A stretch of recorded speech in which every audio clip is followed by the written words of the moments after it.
This is a quick overview of how to create an activity to run the eligibility report in Skyward.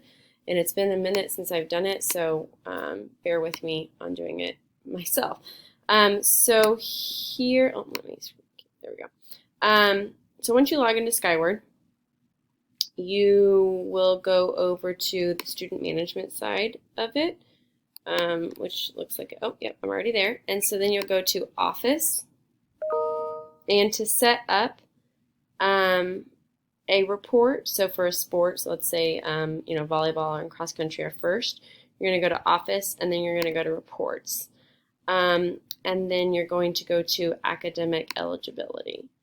So here are all the sports that I've created. They all ran well this past year for the 2019-2020 school year. So you should be able to just click them and clone it, which means it will create the same and then just rename it 2020 cross country, and it will have the same requirements as last year. So you shouldn't have to change much of any of this if you just clone the activities, which is kind of what I did this year. So if you do have to change a lot of this, I will do my best to help you, but I can't be positive I'll know the answers. So the only thing that you might change a little bit is the date in which it starts. So, for example, and to be honest, that's not even here. So let's close this. But you might want to change the date to make sure that the coaches aren't getting it for months after the season is over. However, it's not that big of a deal. So that's where you will make the actual reports that will be sent to each coach for each activity. That's created right here. So if we go back to Office and we go to Activities, you have to first actually put the students in the activity in which they are playing and in which you want to run the report for. So that is under, again, I went to Office and I went to Activities. Running the reports is a different tab. So what you would do here is, let's say I want to add someone to the competitive volleyball league. So I'm going to go down here.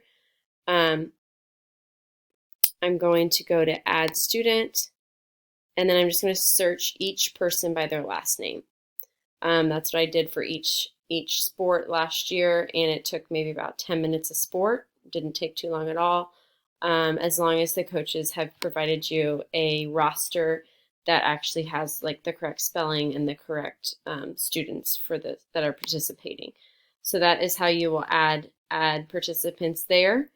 And then once you have the participants in it, and then once you have the activity set up under reports, it will run that report, whatever you've established in here, for any student that you've put in that activity back where it says activities. So that is what, and then you will have to schedule a task to tell it when. That's where it is. You have to schedule a task to tell it when and who to send the report to. This report, I've already put the date that it ends. So let's see, maybe basketball is open. Schedule task. No, it's not going to let me change it. So I've already ended all of these sports. So if you clone it and then schedule tasks, a new activity, it will let you then say, I want to run this report from August 20th to, October 25th. It'll let you give a range in which, and it'll even let you give a time and day, and then you actually choose who you want to send the report to. There's multiple ways to do this. This is just the way that I was shown. So if you have any questions, or if you have someone in the building that shows you a different way to go through this, I know that Ms. Jankowitz was a big help with me for running these reports. So she would definitely be my go-to Skyward person for this if you have any questions on how to do this.